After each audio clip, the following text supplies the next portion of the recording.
Magandang araw sa iyo, kabaryo. May mga pangyayari sa ating buhay na kailangan natin na magpasya para sa ating kaligtasan. Pero hindi ko akalain na may isang beses sa aking buhay na kailangan kong iligtas ang aking sarili. Pero kapahamakan naman ng aking kaibigan ang kapalit. Itago mo na lang ako sa pangalang Eric, kabaryo.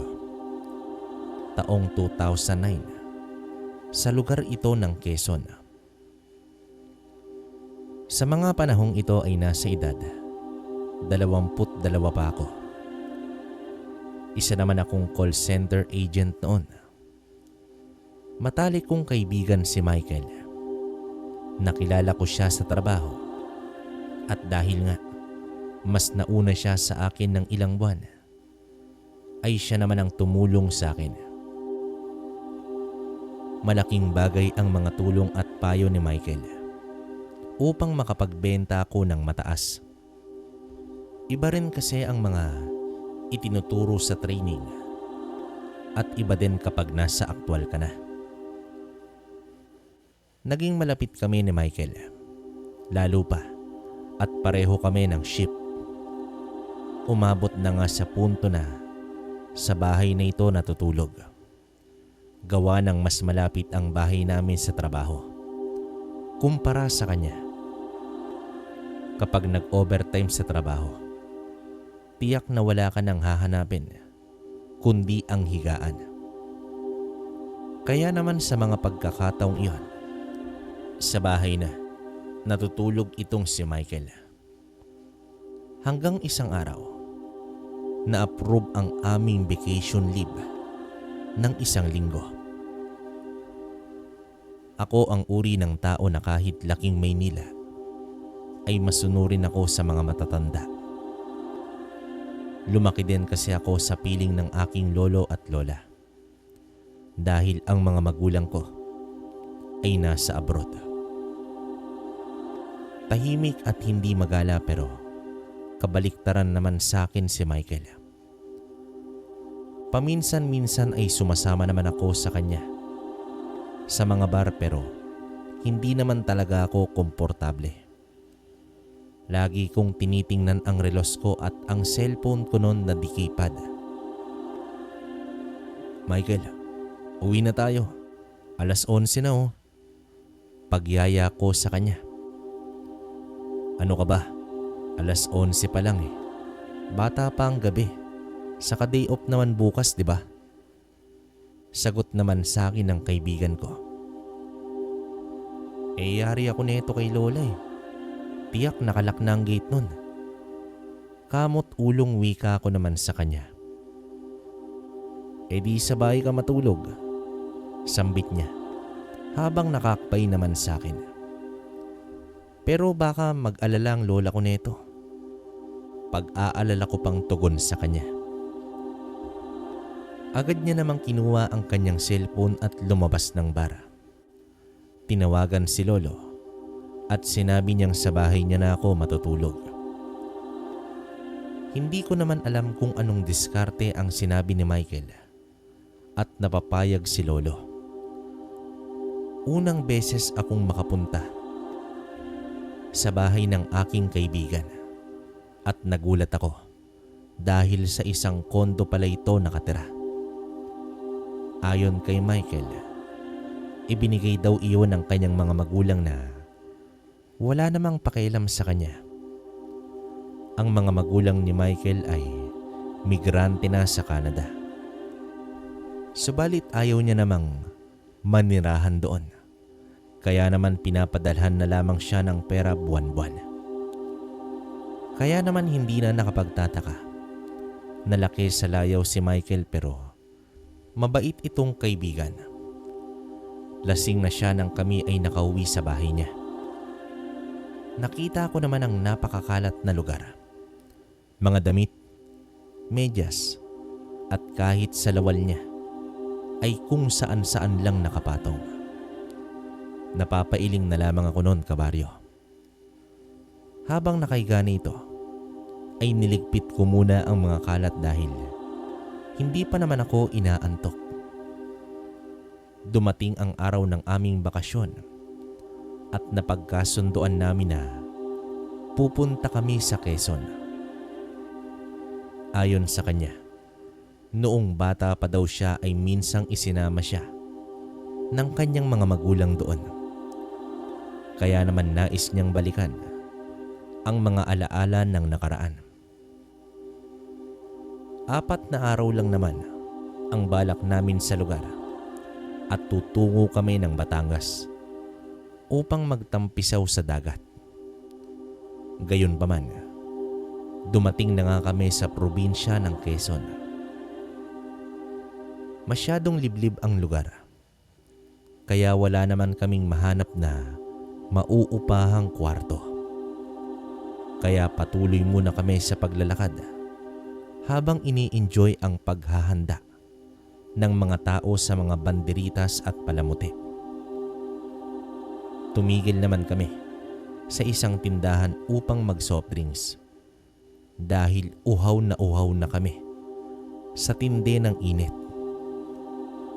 Habang ako naman ay nakaupo sa labas ng tindahan iyon, si Michael naman ay pumunta sa gilid upang manigarilyo. May tumabi naman sa akin na isang matanda. Amoy langis ito ng pangmasahe, pero mabango sa ilong. Manong, nauuhaw po ba kayo? Gusto niyo ba ng tubig o soft drinks? Ibibili kita. Ako nga pala si Eric. Bungad ko dito. Salamat na lang, boy. Ako nga pala si Tasyo. Dayo ba kayo? May kamag-anak ba kayo dito? Tanong dito ng matanda. Wala po eh. Kasama ko po ang kaibigan ko. Nasa likod yata nag-yosi. Taga rito ho ba kayo? Wika ko sa kanya. Bakit ba ang hihilig ninyong dumayo sa lugar na wala man lang kayong kakilala? Mabuti na lang at nagkita tayo. O eto, isuot mo habang naririto ka sa lugar. Wika ng matanda. Sabay abot ng isang kwintas. Ano po ba ito? Nako, wag na lang po. Sa inyo yan eh. Pagtanggi ko naman dito. Isipin mo ang buhay mo. Wag ang hiya. Ay nako, mga kabataan talaga. Kung ako sa inyo, bumalik na kayo sa pinanggalingan nyo bago pa kayo tuluyang mapahamak. Wika dito ng matanda. Sabay tumayo ito at umalis. Tatawagin ko pa sana siya, kabaryo, nang bigla naman akong tinapik ni Michael at magpatuloy na daw kami sa paglalakad. At nawala na nga sa paningin ko ang matanda. Dagdag pa ang maraming tao sa paligid. Mabilis ko namang inilagay sa bulsa ang kwintas na may palawit na maliit na kahoy. Inabot na kami ng hapon sa paghahanap ng mauupahan hanggang sa may isang lalaking nakarinig sa aming tanong. Mga iho, naghanap ba kayo ng matutuluyan? Sambit dito ng lalaki. Oo. May alam ba kayo, Manong? Sagot naman dito ni Michael. Sa bahay ng anak ko. Hindi kasi siya dito nakatira. Ano? Gusto nyo ba? Tugon muli dito ng lalaki. Nagtingi na naman kami ni Michael. Gawa na rin ang pagod kaya sumama na kami kay Mang Gardo. Nasa 15 minutos na lakaran patungo sa bahay nila. Mula naman sa sentro ng baryo. Medyo paakyat ang papunta doon. Nagtiis na lamang ako kaysa wala kaming matutulugan. May mga kabahayan din kami na nadadaanan at lahat sila ay may mga inihahanda sa darating na piyesta. Andito na pala tayo. Ito na yung lugar namin. Doon sa dulo, bahay naman yun ng aking lolo. Sa gitna naman ay bahay ng kapatid ko. Katabi naman ay ang bahay namin at doon ang bahay ng anak ko. Wika ni Manggardo. Ipinakilala din niya kami sa kanyang mga kamag-anak. Maayos naman at mainit ang pagtanggap nila. May babae pa nga na nagwikang pakainin daw muna kami dahil mukhang gutom at pagod na. Ramdam ko naman ang mainit na kanilang pagtanggap. Iba talaga kapag sa probinsya. Dito dinala na kami ni Manggardo sa bahay. May 2 silid at maayos naman. Gawa lamang sa purong kahoy pero matingkad at mukha namang matibay. Matapos ang napag-usapan na bayad ay umalis na si Manggardo. Pumunta na ako sa aking kwarto dahil kanina ko pa gustong ipahinga ang aking mga paa. Matapos ko naman noong magbihis kabaryo, hindi ko namalayan na nakatulog na pala ako. Bukas ay tiyak na mapapalaban kami ni Michael sa araw ng kapiestahan. Nagising naman ako bandang 8:00 na ng gabi. Narinig ko noon ang mga tawanan at halakhakan ng mga tao sa labas.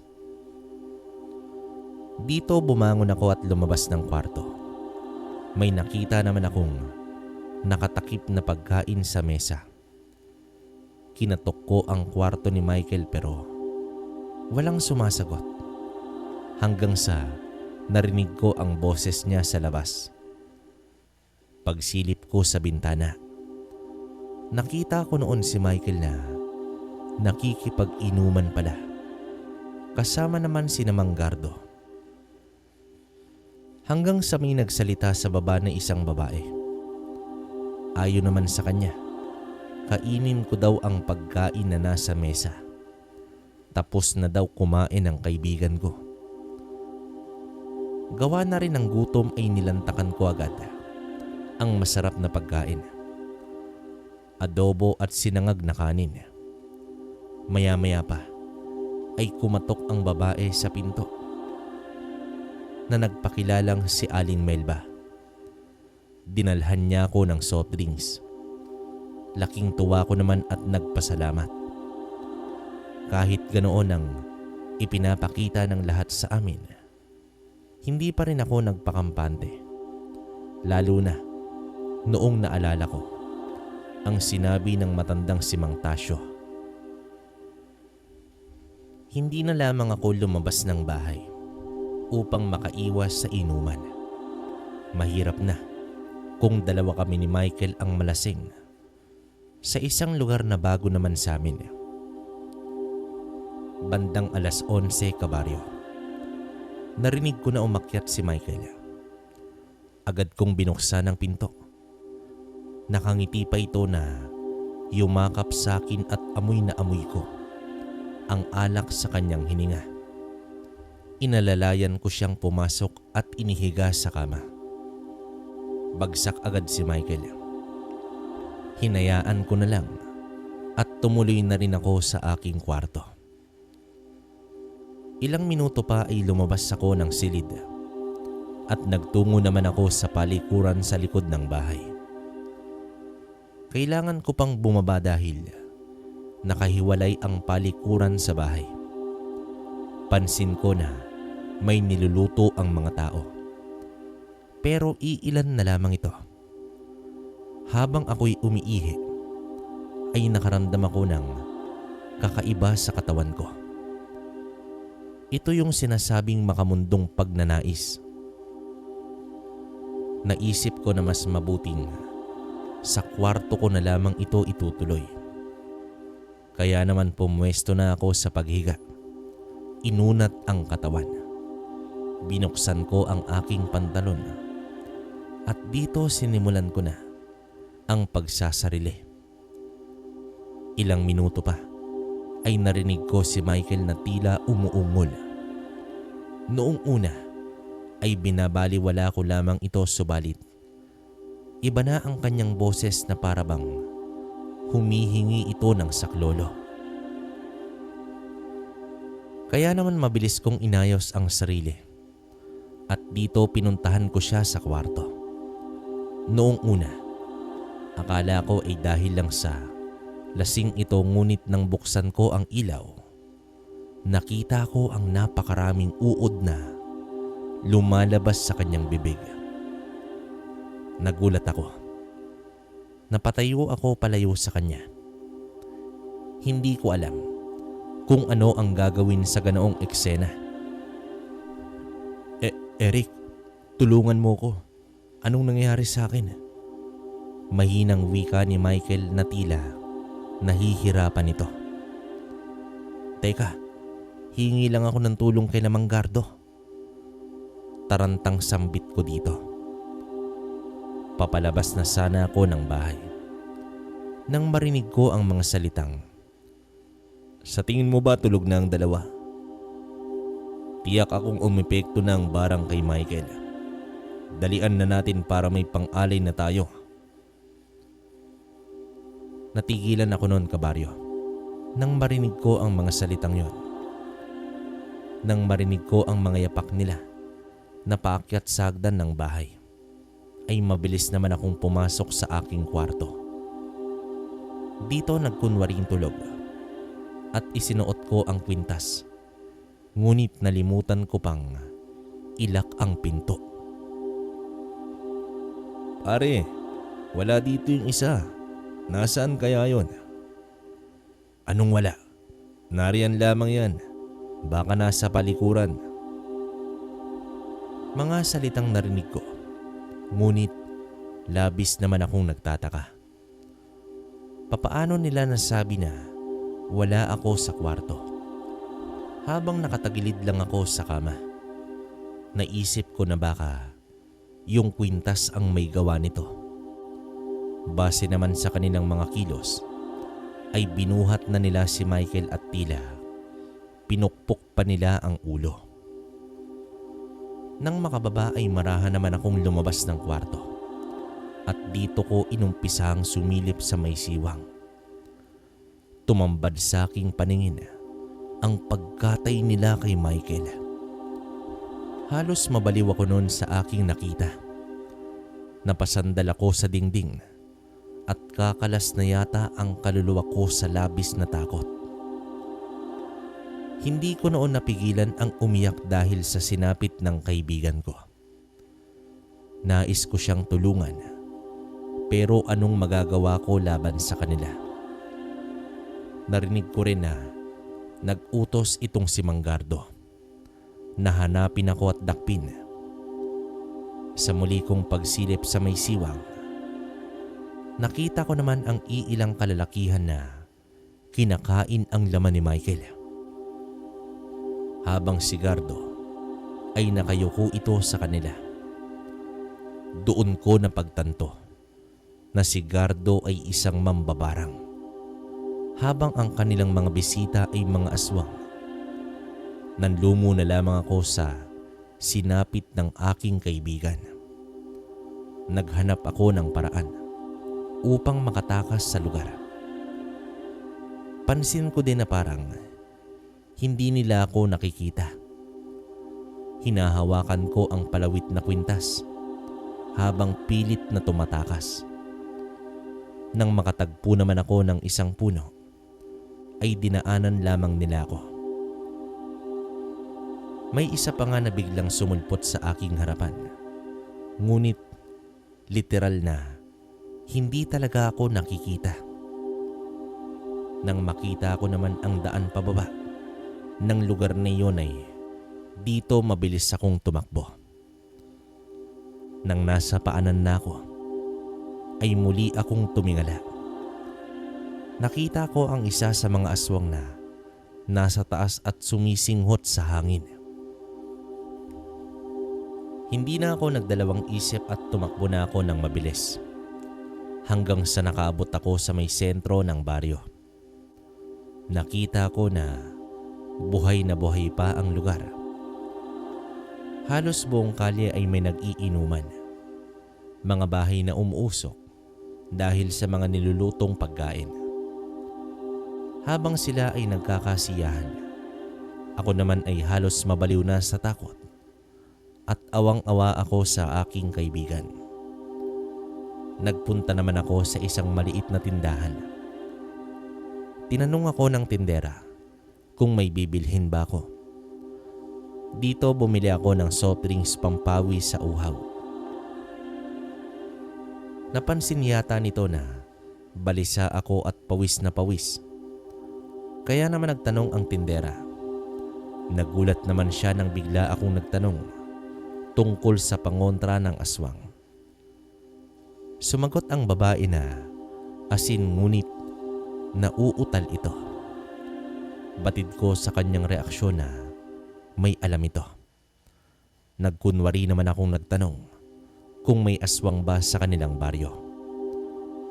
Ayon sa babae, may isang lugar sila na iniiwasan. Ang mga bahay na nasa talampas.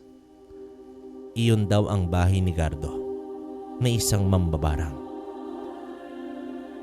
Kwento pa sa akin ng tendera na may mga aswang din daw na bumibisita sa pamilya ni Gardo. Hindi na ako nagsalita pa.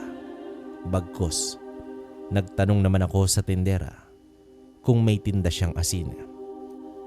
Dito tumango ang babae at binili ko lahat ang mga asin. Inilagay ko sa isang bayong ang mga yon. Kung hindi niyo ako nakikita, pues gagamitin ko ito upang gantian kayong lahat. Mga hayop kayo. Bulong ko noon sa sarili ko, kabaryo.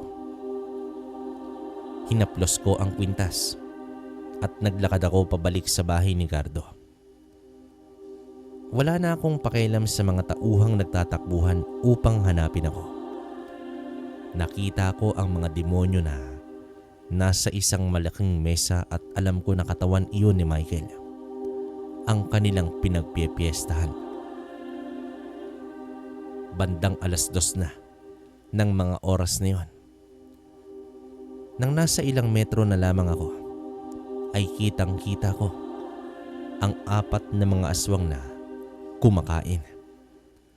Ngunit wala doon si Gardo. Hawak ng aking kamay ang dakot ng asin. Buong lakas at tapang ko itong isinaboy sa mga aswang. Nagsisigawan ang mga ito at umuusok ang mga katawan habang walang habas na sinasabuyan ko sila ng asin. Nang mapansin ko na bumagsak na ang mga aswang at namilipit ay mabilis kong kinuha ang 2 panggatong na may apoy. Idinikit ko ito sa bahay ni Gardo at dito agad na sumiklab ang apoy sa dingding. Nagawa naman sa pawid. Nang marinig ko na sumisigaw na si Gardo, ay binalikan ko ang mga aswang at inubos ko ang mga asin sa kanilang katawan. Bago naman ako umalis, ay napatingin ako sa pugot na ulo ni Michael. Dilat ang mga mata na tila humihingi ng saklolo. Napaluha na lamang ako at nagpaalam sa aking kaibigan. Buong lakas naman akong tumakbo at lumayo sa lugar. Nang balikan ko ang tindahan ay sarado na ito. Doon naman ako umupo sa labas ng tindahan habang pagod at sising-sisi sa pangyayari. Ang masayang bakasyon sana namin ni Michael ay nauwi sa isang trahedya at ikinasawi pa niya. Nang sumikat ang araw ay muling nabuhay ang baryo. Mga tawanan at ngiti ng mga tao ang aking nakikita, pero ako ay talagang isinumpa ko na ang sarili na hindi na kailanman babalik sa lugar na ito. Pilit ko pang hinanap si Mang Tasyo ngunit hindi ko na siya mahagilap. Dumaan muna ako sa may simbahan at pinagdasal ang kaluluwa ni Michael. Sa pagbalik ko noon sa trabaho ay tinitingnan ko na lang ang bakanting cubicle ni Michael. Gumawa naman ako ng dahilan upang hindi na sila maganap pa kay Michael. Minsan isang gabi, habang papalabas ako ng building, paglabas ko ng elevator, ay nakita ko sa tapat ang papasarang elevator at kinalabutan ako sa aking nakita. Dahil bago tuluyang sumara ang pinto ng elevator, ay nakita ko si Michael na nakangiti sa akin. Tila ba binuhusan ako ng malamig na tubig. Ilang buwan pa ang nakalipas, ay umalis na rin ako sa trabaho. Kabaryo, hanggang ngayon ay hindi ko malilimutan ang karanasan ng minsan kami ay inimbita ng isang mambabarang sa kanyang bahay. Hanggang dito na lang mga kabaryo. Hindi na ako magbibigay ng mahabang opinyon. Babasahin ko na lang yung comment nyo. Maraming salamat.